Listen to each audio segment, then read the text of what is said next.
babayaran di ba 150 sa akin plus 139? Oo. Tinanong niya lang. Tawagan mo na ba siya? Oh, legit ba yan? Nagpapa-order ka talaga niyan? Ayan o. Tingnan mo mga complete transaction mo niyan, ma'am. Yung from the top ha? Hindi, yung iba pa, yung iba. Yung iba ka pang pa-order niyan.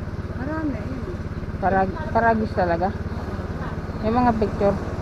Ayun na, paragis. Ayun. Ito pa nga, 1,000 kung bumili sa akin yun.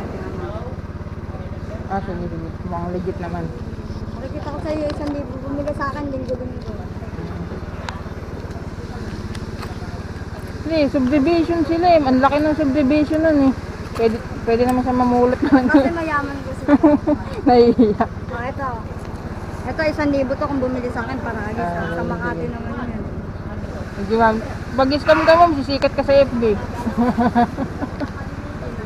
Hindi naman.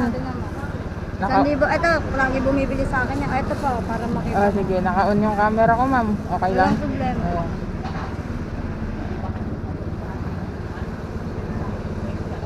Laging bumibili sa akin yung mga yan.